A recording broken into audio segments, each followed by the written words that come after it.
அனைவருக்கும் வணக்கம். நான் இன்னைக்கு கல்கி அவர்களுடைய கடிதமும் கண்ணீரும் அப்படின்ற கதையை தான் உங்ககிட்ட பகிர்ந்துக்க போறேன். இந்த கதை 1937 எழுதப்பட்ட ஒரு கதை. அந்த காலகட்டத்தில் வாழ்ந்த மக்களோட வாழ்க்கை முறையை இந்த கதை மூலமா நம்ம தெரிஞ்சுக்கலாம். 1937 அப்படிங்கும்போது அந்த காலகட்டத்தில் குழந்தை திருமணம் அதிகமாகவே இருந்துச்சாம். 3 வயசு 5 வயசு 7 வயசு ஏன் 1 வயசுல கூட என்ன செஞ்சிருக்காங்க அப்படின்னா குழந்தைகளுக்கு திருமணம் பண்ணி வச்சிருந்திருக்காங்க. அதே சமயம் குழந்தைகள் இளம் விதவையா இருந்த காலகட்டமும் அதுதானாம். அப்படிப்பட்ட ஒரு பெண்ணோட கதையை தான் நாம இன்னைக்கு பார்க்க போறோம். கடிதமும் கண்ணீரும். வாங்க கதைக்குள்ள போகலாம். நம்ம கதையோட ஹீரோயினி தேவி அன்னபூரணி. பிரசித்தி பெற்ற ஒரு தேவி வித்யாலயம் அப்படின்ற ஒரு நிறுவனத்தை இவங்க நடத்திட்டு வராங்க. வித்யாலயம் அப்படின்னா அந்த காலகட்டத்துல படிப்பறிவு இல்லாத பெண்களுக்கு கல்வி சொல்லிக் கொடுக்குற இடமா தான் இவங்க நடத்திட்டு வந்திருக்காங்க.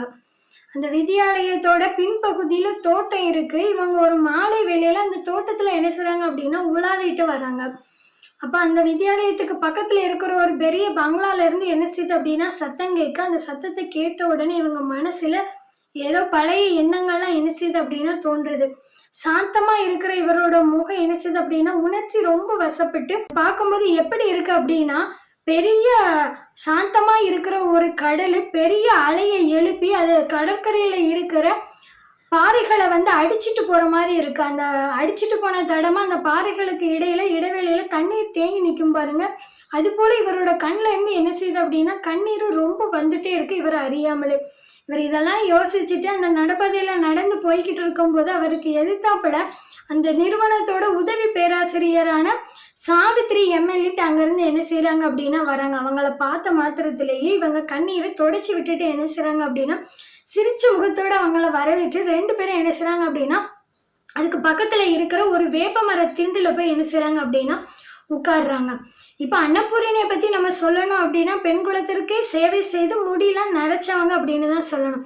அவரோட தலையை கவிழ்த்து பார்த்தோம் அப்படின்னா 2 மலை முகடுகளுக்கு இடையில பெரிய மேக கூட்டங்கள்லாம் போகும் பாருங்களா. அது அவரோட தலைமுடி என்ன செய்யுமா அப்படின்னா இருக்குமா அவ்வளோ நரைச்சு போய். சரி, அவரோட தலை தான் நரைச்சிருக்கு அப்படின்னு பார்த்தா அவரோட முகம் எப்படி இருக்குமா அப்படின்னா அவ்வளோ இளமையா இருக்குமா. அவரை பார்த்தா யாரும் 50 வயசுன்னே சொல்ல முடியாதாம். அவரை பார்க்குற எல்லாரும் சரஸ்வதி தேவியோட மறு அவதாரம் தான் சொல்லுவாங்களாம். இன்னும் அவரை பத்தி சொல்லணும் அப்படின்னா 9 வயசுலேயே விதவை கோலம் கொண்டவங்க தான் தேவி அன்னபூரணி.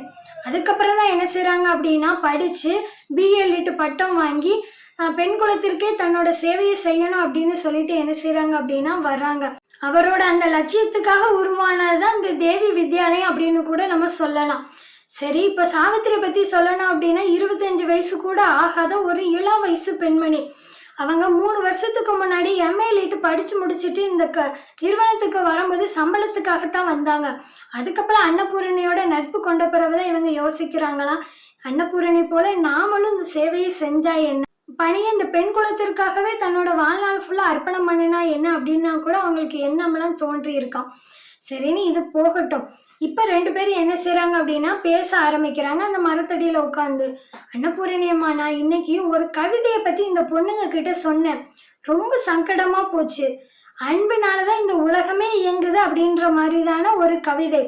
இத நான் சொன்ன உடனே வகுப்பறையில இருந்த பத்மா அப்படின்ற பொண்ணு எழுந்து இந்த கவிஞர் எந்த விதமான அன்பு சொல்றாரு அப்படின்னு சொல்லிட்டு என்கிட்ட கேட்கிறா.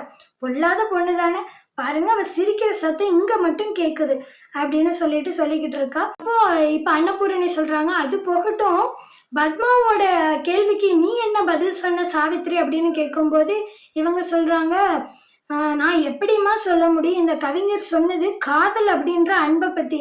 இதை சாதாரண பொண்ணுங்க கிட்ட சொல்றதே கஷ்டம். இங்க இருக்க பெண்கள் பல பேர் விதவை, ஆதரவற்றவர்கள், கணவனால் கைவிடப்பட்ட பெண்கள், இவங்க கிட்ட போய் நான் எப்படியம்மா சொல்ல முடியும் அப்படின்னு சொல்லிட்டு டக்குன்னு நாக்கு கடிக்கிறாங்க. ஏன் அப்படின்னா அன்னபூரணியும் அதே நிலைமையில தான் இருக்காங்க அப்படின்னு சொல்லும்போது இவங்க அப்படியே பேச்ச மாத்துறாங்க.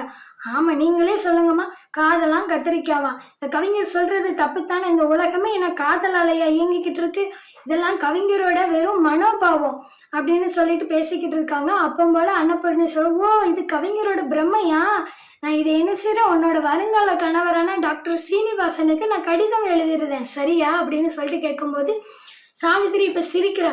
ஏன் அப்படின்னா இன்னும் கொஞ்ச நாள்ல சாவித்திரிக்கும் டாக்டர் சீனிவாசனுக்கும் கல்யாணம் பண்ண போறதை தான் அன்னபூரணி சொல்றாங்க அப்படின்னு சொல்லிட்டு இவளுக்கு தெரியுது. அதெல்லாம் போகட்டுமா. இப்ப எல்லாம் பாக்குறதுக்கு நல்லா தான் இருக்கும். இன்னும் 2 வருஷம் போனா தான் எல்லாமே தெரியும். நீங்களே சொல்லுங்க. இப்ப நீங்களே இருக்கீங்க. இந்த நிறுவனம் காஷ்மீர்ல இருந்து கன்னியாகுமரி வரைக்கும் இத பத்தி பேசாத ஆட்களே கிடையாது. உங்க தொண்டை பத்தியும் பேசாத ஆட்களே கிடையாது. அப்ப இது ஃபுல்லா காதலாலேயே இயங்குது. நீங்களே சொல்லுங்க. அப்ப கவிஞர் சொல்றது தப்பு தானே அப்படின்னு சொல்லும்போது, கவிஞர் சொல்றது தப்போ சரியோ அது எனக்கு தெரியல. ஆனா நான் சேவை செய்யறது உண்மை அப்படின்னா கவிஞர் சொல்றது உண்மைதான் அப்படின்னு. என்னம்மா சொல்றீங்க எனக்கு புரியல அப்படின்னு சொல்லிட்டு கேட்கும்போது இவங்க சொல்றாங்க, கவிஞர் எப்படி காதல்னாலதான் செயல்படுது அப்படின்னு சொல்றாரோ, என்னோட நிறுவனமும் காதல்னாலதான் இது செயல்படுது அப்படின்னு சொல்லும்போது, ஓ காதல்னா நீங்க சொல்றது என்ன? இந்த பெண்கள் மேல வச்சிருக்க அன்பை தானே சொல்றீங்க? இல்ல, நான் சொல்றது இந்த நிறுவனத்தை நான் ஆரம்பிக்கிறதுக்கு மூல காரணமே காதல் தான் அப்படின்னு. என்னம்மா சொல்றீங்க? நீங்க இந்த கொஞ்சம் விளக்கமா சொல்லுங்க அப்படின்னு சொல்லிட்டு இவன் என்ன செய்யறா அப்படின்னா ஆர்வமா கேட்கிறா. இப்ப அன்னபூரணி பேசுறாங்க. என்ன சொல்றாங்க அப்படின்னா, அந்த காத்துல மிதந்து வர அந்த நாதஸ்வர சத்தத்தை நீ கேட்குறியா? எவ்வளவு அற்புதமா வாசிக்கிறாரு அந்த நாதஸ்வர கலைஞர் வீருசாமி. ரீத்திகா ராகத்தை அவரை போல அழகா வாசிக்க முடியல. அதை கேட்ட உடனே எனக்கு கண்ணீரே வந்துட்டு தெரியுமா, என்னோட பழைய ஞாபகங்கள் எல்லாம் நினைச்சு இப்ப நீ வர்றதுக்கு கொஞ்ச நேரத்துக்கு முன்னாடி அப்படின்னு சொல்லிட்டு சொல்றாங்க. இதே போல சில வருடங்களுக்கு முன்னாடி தெம்பனூர் ராமசாமி இதே ரீத்திகா ராகத்தை அவ்வளவு அற்புதமா வாசிச்சாரு. அவரை தவிர யாரும் அந்த சமயத்துல ரொம்ப பிரபலம்லாம் கிடையாது அப்படின்னு சொல்லிட்டு பேசுறாங்க. என்னம்மா அன்னபூர்ணிமா இப்படி சொல்றீங்க? உங்களுக்கு சின்ன வயசுல கல்யாணம் ஆனிச்சு, விவரம் இல்லாத வயசுல நான் கேள்விப்பட்டேன். நீங்க இந்த நாதஸ்வரத்தை கூட இவ்வளவு அழகா ஞாபகம் வச்சிருக்கீங்க அப்படின்னு சொல்லும்போது, ஆமா என்னோட கல்யாணம் 6 வயசுல நடந்து 9 வயசுல எல்லாமே முடிஞ்சு போச்சு. இது என்னோட கல்யாணத்தை பத்தி நான் சொல்லல. என்னோட தங்கையான சித்தி பொண்ணு, என்னோட தங்கையான அம்புச்சத்தோட கல்யாணத்துல நடந்ததை தான் நான் சொல்றேன். அவ என்னைய விட 2 வயசு சின்னவா. எனக்கு அந்த சமயத்துல 16 வயசு. அவளோட கல்யாணத்துக்கு நான் தான் எல்லா வேலையுமே பார்த்தேன். அவளுக்கு என்னைய ரொம்பவே பிடிக்கும். மாப்பிள்ளைக்கு என்ன வேஷ்டி எடுக்கணும், பலகாரங்கள்லாம் என்னென்ன பண்ணணும் விருந்துக்கு அப்படின்ற எல்லாமே நான் தான் பார்த்துக்கிட்டேன். கல்யாணத்துக்கு முந்தின நாள் மாப்பிள்ளை இழப்பு, அதுக்கப்புறம் தான் நிச்சயதார்த்தம், மறுநாள் கல்யாணம், இந்த மாதிரி இருந்துச்சு. சரின்னு சொல்லிட்டு பெண் வீட்டார்கள் எல்லாம் ஒரு பக்கத்துல உட்கார்ந்துருந்தாங்க. நானும் அந்த பக்கத்துல உட்கார்ந்துருந்தேன். அப்போ மணமேடையில இருந்த அம்புச்சத்தோட தலையில இருந்த திருகுப்பூ என்ன செஞ்சுச்சு அப்படின்னா கலண்டு விழுற மாதிரி இருந்துச்சு. நான் என்ன செஞ்சேன், மணமேடையில ஏறி அவளோட தலையில இருந்த திருகுப்பூவை சரி செஞ்சுட்டு திரும்பி பார்க்கும்போது மாப்பிள்ளை பக்கத்துல இருக்கிற ஒரு இளைஞர் என்னையே உற்று பார்த்துக்கிட்டு இருந்ததை நான் கவனிச்சேன். எனக்கு ஒரு நிமிஷம் என்ன ஆச்சு அப்படின்னா ரொம்ப பயமாயிட்டு, அப்படியே அந்த இடத்துல நான் மயங்கி விழுந்துருவானோ அப்படின்னு நினைச்சு என்னோட மனசெல்லாம் படப்படன்னு அடிச்சிருச்சு. அவர் ரொம்ப நேரமா என்னைய பார்த்து ரசிச்சுக்கிட்டு இருக்கதையும் நான் பார்த்தேன். நான் அந்த இடத்துல என்ன செஞ்சேன் அப்படின்னா கீழே சட்டுன்னு இறங்கி வந்து மறுபடியும் அந்த இடத்துல உட்கார்ந்துக்கிட்டேன். சரின்னு அவரு இப்ப என்னோட மனசு அவர்கிட்டயே போச்சு. நான் எவ்வளவு கட்டுப்படுத்தி பார்த்தோம் அவர்கிட்ட என்னால என்ன செய்யலாம் அப்படின்னா என்னோட மனசை வந்து என்னால கட்டுப்பாட்டுக்குள்ள வைக்கவே முடியல. சரி ஒரு கட்டத்துக்கு மேல என்ன செஞ்சுட்டேன் அப்படின்னா அவர் இருக்க திசையை பார்த்து அவரை திரும்பி பார்த்தேன். அப்ப வரைக்கும் அவர் என்னைய பார்த்துக்கிட்டு இருந்தவர் அப்பதான் தலையை என்ன செஞ்சிருக்காரு அப்படின்னா திருப்பிட்டாரு போலுக்கு. அன்னைக்கு இரவு எனக்கு தூக்கமே வரல. என்னோட மனசு அந்த மாதிரி தான் இருந்துச்சு. மறுநாள் அம்புச்சத்தோட கல்யாணம் நல்லபடியா நடந்து முடிஞ்சிச்சு. வெளி உலகத்துக்கு பாக்குறதுக்கு நான் வந்து சாதாரணமா வேலை பார்த்துக்கிட்டு இருக்கிறதா தோணினாலோ எனக்கு என்னோட உள் மனசுக்குள்ள என்னோட நினைப்பு ஃபுல்லா அவர் பக்கமே தான் இருந்துச்சு. கல்யாணம் முடிஞ்ச அன்னைக்கு இரவு அன்னைக்கு பார்க்குற நிலா கூட ரொம்ப அழகாவே இருந்துச்சு. என் மனசுக்குள்ள அவ்வளோ ஒரு ஆசை வரும்னு நான் கண்டிப்பா எதிர்பார்க்கவே இல்லை. எல்லா பொண்ணுங்களையும் போல நானும் தலைவாரி பூ வச்சுக்கிட்டா என்ன, குங்குமம் வச்சுக்கிட்டா என்ன அப்படின்லாம் எனக்கு ரொம்ப எண்ணம் தோணுச்சு அவரை பார்த்த உடனே. கல்யாணம் முடிஞ்ச 3வது நாள் நான் அம்புஜத்தை சம்மந்தி வீட்டுக்கு கூட்டிட்டு போனேன். அங்க அம்புஜமும் அவரோட நாத்தனா என்ன செஞ்சுட்டாங்க அப்படின்னா தலை பின்னி பூ வச்சுட்டு இந்த மாதிரி என்னென்ன நகைலாம் இருக்கு, இன்னும் என்னென்ன நகைலாம் செய்ய போறாங்க அப்படின்ற விஷயத்த அவங்க 2 பேரும் பேசிக்கிட்டு இருந்தாங்க. அந்த இடத்துல என்னால எதுவுமே பேச முடியல. சரின்னு நான் அமைதியா இருக்கும்போது அங்க கேமரா இருக்கிற ஒரு அறையில இருந்து என்ன செஞ்சு அப்படின்னா சத்தம் வந்துச்சு. என்ன சத்தம் அப்படின்னா அது அந்த இளைஞனோட சத்தமா தான் எனக்கு கேட்டுச்சு. சரின்னு சொல்லிட்டு எனக்கு அவரோட சத்தத்தை கேட்ட உடனே எனக்கு அப்படி ஒரு மனசுக்குள்ள அப்படி ஒரு உணர்ச்சி, அப்படி கை காலம் என்ன செஞ்சுட்டு அப்படின்னா சிலிர்த்து போச்சு. சரின்னு அவருக்கு அங்க என்ன செய்றாரு அப்படின்னா பேசிட்டு இருக்காரு. என்ன அப்படின்னா இளம் வயசுலயே விதவையான பொண்ணுங்க எவ்வளவு கொடுமை அனுபவிக்கிறாங்க அப்படின்னு அவர் பேசிக்கிட்டு இருந்தது என் காதுல விழுந்துச்சு. அவரு சொல்றாரு நிறைய கவிஞர்களோட அந்த வாக்கியங்கள் எல்லாம் சொல்றாரு. நிறைய புத்தகங்களெல்லாம் அவர் குறிப்பிடுறாரு. அதுவும் போக ஸ்ரீ மாதவையர் எழுதிய முத்து மீனாட்சி அப்படின்ற புத்தகத்தெல்லாம் நீங்க வாசிங்க அப்படின்லாம் என்ன செய்றாரு அப்படின்னா, அவர் கூட இருந்தவங்க கிட்ட இவர் பேசிக்கிட்டு இருக்கிறது எனக்கு கேட்டுச்சு. அப்போ அவங்க கூட இருக்கிறவங்க சொல்ல, நீ இவ்வளோ பேசுறவ, நீ அந்த அன்னபூரணியை நீ கல்யாணம் பண்ணிக்கிட வேண்டியதானே அப்படின்னு கேட்கும்போது, ச்சே இதெல்லாம் உங்ககிட்ட போய் சொன்ன பாருங்க, முட்டை மடத்தனமா இருக்கு அப்படின்னு சொல்லிட்டு அவர் பேசிட்டு போயிட்டாரு. அப்ப அந்த சம்மந்தி வீட்டுல இருக்கிறவங்க இவரை பத்தி சொல்றது இவர் காதுல கேக்கு. என்ன அப்படின்னா, இந்த வருஷம் பிஏல முதல் மாணவனா தேர்ச்சி பெற்றவர் அவர் தான். அவ்வளோ பெரிய படிப்புல ரொம்ப ஆர்வம் கொண்டவர். 5000 ரூபாய் வரதட்சணையோட அவருக்கு பொண்ணெல்லாம் நிறைய வரன்கள் வந்துகிட்டே இருக்கு அப்படின்னு சொல்லிட்டு பேசும்போது, நான் எப்பேற்பட்டவரோட மனசுல நான் இடம் பிடிச்சிருக்கேன் அப்படின்னு நினைக்கும் போது எனக்கு எவ்வளவு பெருமையா இருக்கு அப்படின்னு சொல்லிட்டு இவன் நினைச்சுக்கிட்டே என்ன செய்யறா அப்படின்னா வீட்டுக்கு வந்துடுறான்.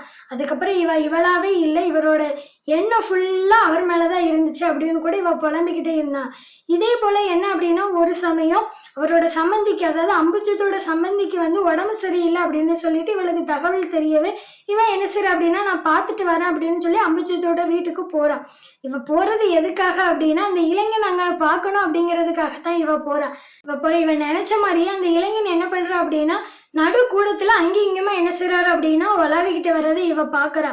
பார்த்துட்டு இவ வாசற்படியை தாண்டி போன உடனே அந்த இளைஞன் பக்கத்துல உங்களுக்கு யாரு வேணும் அப்படின்னு சொல்லிட்டு கேட்டுட்டு பக்கத்துல வந்தோடனே இவளுக்கு அப்படி எதுவுமே சொல்ல முடியல, பயமாயிட்டு.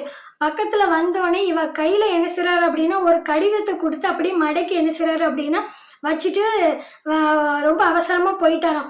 இவளுக்கு என்ன பண்ணனே தெரியல. என்ன அப்படின்னா இவளுக்கு படப்படன்னு ஒரு ஆண் தன்னோட கையை பிடிச்சு இப்படி தொட்டு கொடுத்த உடனே இவ என்ன செய்றா அப்படின்னா அந்த இடத்துலயே பயந்து என்ன பண்ணனே தெரியாம தகச்சு நிற்கும் போது, இருந்தாலும் அவ என்ன செய்றா அப்படின்னா ஒரு தைரியத்தை வர வச்சுட்டு அந்த கடிதத்தை தன்னோட நெஞ்சோட அணைச்சு வச்சுட்டு என்ன செய்றா அப்படின்னா யாருக்கும் தெரியாம கொண்டு போயிடா. அந்த கடிதத்துல என்ன எழுதி இருந்துச்சு அன்னபூரணியம்மா அப்படின்னு சொல்லிட்டு சாவித்திரி கேட்கும்போது, அவர் என் மேல இருந்த அன்பு ஃபுல்லா அதுல கொட்டி தீர்த்திருந்தாரு. உன்னை எனக்கு ரொம்ப பிடிக்கும், இந்த சமுதாயத்தை எதிர்த்து நீ என்ன கல்யாணம் பண்ண தயாரா இருக்கியா, நான் உன்னைய எந்த எதிர்ப்பு வந்தாலும் நான் உன்னைய கல்யாணம் பண்ணிக்கிறேன் அப்படின்னு சொல்லிட்டு சொல்லியிருந்தாரு. அதுதான் அந்த கடிதத்துல எழுதி இருந்துச்சு அப்படின்னு. அப்படியே அன்னபூரணியம்மா, அப்ப நீங்க என்ன பண்ணினீங்க அப்படின்னு சொல்லும்போது, ஆனா எந்த பிரச்சனை வந்தாலும் உனக்கும் சம்மதமா, நான் உன்னை எந்த சங்கடமும் படுத்தல, உனக்கு விருப்பம் அப்படின்னா அன்னைக்கு நைட்டு நடக்கிற நலங்கு விசேஷத்துல நீ என்ன செய்யணும் அப்படின்னா கையில ஒரு பூவோட நிக்கணும், அதுதான் எனக்கான சம்மதம்னு நான் எடுத்துக்கிறேன் அப்படின்னு நிக்கணும் அப்படின்றது அந்த கடிதத்துல எழுதி இருந்துச்சு அப்படின்னு சொல்லிட்டு சொல்லியிருந்தாங்க. அப்போ அன்னபூரணியம்மா, நீங்க அப்படி பூவோட நின்னீங்களா அப்படின்னு கேட்கும்போது, இல்லை நான் அப்படி நிக்கல அப்படின்னு. ஏன் அம்மா அப்படி செஞ்சீங்க அப்படின்னு கேட்கும்போது இவன் சொன்னா, எனக்கு இப்பவும் அந்த விஷயத்த சொல்றதுக்கு ரொம்ப சங்கடமா இருக்கு. என்ன ஆச்சு அன்னபூரணியம்மா, ஏன் அப்படி பண்ணினீங்க அப்படின்னு கேட்கும்போது, அவரை அன்னைக்கு நைட்டே நான் அவரை ஏதோ தப்பு பண்ணிட்டனோ, அவரை சங்கடப்படுத்திட்டனோன்னு நினைச்சு அவர் அன்னைக்கு நைட்டே என்ன செஞ்சிட்டாரு அப்படின்னா ஊருக்கு கிளம்பி போயிட்டாரு அப்படின்னு சொல்றாரு. என்ன ஆச்சுமா, ஏன் நீங்க அந்த கடிதத்தை இருந்த மாதிரி நீங்க செய்யல அப்படின்னு சொல்லும்போது அவங்க சொல்றாங்க, அந்த கடிதத்தை நான் வாங்கி 1 வருஷத்துக்கு அப்புறம் தான் நான் அதை படித்தேன் அப்படின்னு. ஏன் ஏன் அன்னபூரணியம்மா அப்படின்னு கேட்கும்போது, அந்த கடிதத்தை அவர் கொடுத்த சமயத்தில் எனக்கு எழுத படிக்க தெரியாது, அந்த கடிதத்தை நான் பல நாள் கையில் வச்சுட்டு ஏங்கி ஏங்கி அழுத காலமும் உண்டு, அதை நான் படிக்கிற சமயத்தில் அதில் பாதி எழுத்துக்கள் என்னோட கண்ணீராலேயே கரைஞ்சு போயிட்டு அப்படின்னு சொல்லும்போது தான் அவங்க அப்படி தகச்சு நிற்கிறாங்க. அதுக்கப்புறம் தான் நான் என்ன செஞ்சேன் அப்படின்னா படிக்கவே ஆரம்பிச்சிட்டேன். அந்த கடிதம் என் கைக்கு என்னால் படிக்க முடியலையேன்னு ஒரு ஏக்கத்தில் தான் நான் என்ன செஞ்சேன் அப்படின்னா படிக்க ஆரம்பித்தேன். அன்னைக்கு நான் படிச்சிருந்தேன் அப்படின்னா என்னோட வாழ்க்கை எவ்வளவோ மாறி இருக்கும் அப்படின்னு சொல்லி என்ன செய்கிறாங்க அப்படின்னா சொல்லிட்டு அழுகுறாங்க. அப்போ தான் இவங்க யோசிக்கிறாங்க, அந்த கல்வி இருந்துச்சு அப்படின்னா என் வாழ்க்கையே மாறி இருந்திருக்கும். சரி, அது இல்லாமல் போனாலும் இன்னைக்கு நான் கல்வியை படித்து என்ன மாதிரி எந்த பொண்ணும் ஆயிடக்கூடாது அப்படின்றதுனால தான் நான் இந்த நிறுவனத்தையே நான் ஆரம்பித்தேன் அப்படின்னு மாதிரி சொல்லி ஆசிரியர் இதோட கதையை முடிக்கிறாங்க. நான் உங்களை அடுத்த கதையில் சந்திக்கிறேன். வணக்கம்.